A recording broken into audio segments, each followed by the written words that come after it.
In one of his first interviews about officer suicides, NYPD Commissioner James O'Neill opens up about the epidemic in his department. 9 officers have taken their own lives this year, 7 since June.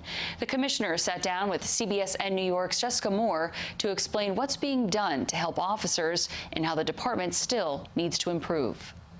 It is a mental health crisis in the NYPD. NYPD Commissioner James O'Neill says he knows his department is dealing with a suicide epidemic. We've had 9 suicides so far this year. Prior to that, we averaged 4 to 5 a year for the last 5 years. A recent Department of Investigations report showed 44 of 174 retired NYPD officers said they considered getting help, but only 2/3 followed through.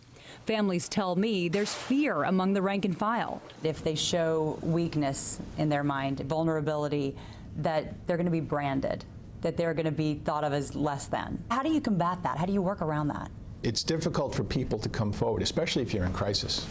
I think that's almost impossible. The biggest issue is getting over that hurdle of stigma. A retired NYPD sergeant who wanted to remain anonymous told me the only way to eliminate the stigma of asking for help is to require every member of rank and file to participate in regular mental health checks.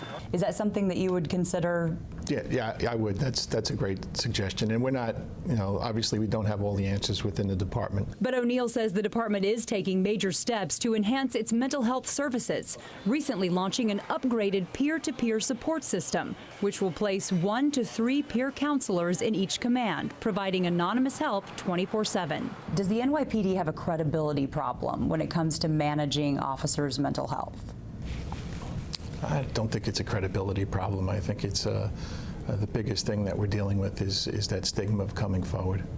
I think people, by and large, know what services are available. It's just getting people to use those services, and that's something we need to do better. We need to do much better at. And how do you do that? I think it's with the command level training, the executive level training. I think having peers that people trust in all the commands, I think that helps. I think just having human relationships at the precinct level. Dr. Daniel Rudafasi is a retired NYPD sergeant and psychologist specifically licensed to counsel police officers.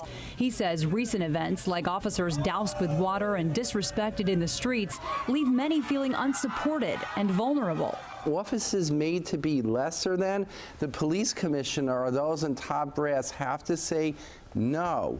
Police officers are just as human, they're citizens, and if you dare to violate the public trust, the front line, we will take action. Raising the question, does the department need more support from city leaders? I don't know, Jessica, I don't know if it's just from city leaders. I think it's from the city as a whole. People need to respect the cops. They need to respect the men and women of the NYPD. They need to respect people in law enforcement. What would your personal message be to an officer who watches this story and thinks, he's talking about me, I'm struggling? Take that step. Come forward. Confide in your partner. Confide in a friend. Confide in your family, and get help. And there are ways NYPD officers can reach out for help. They can call 646-610-6730 or text BLUE to the crisis line 741741. We've posted this information and other resources on our website, cbsnewyork.com.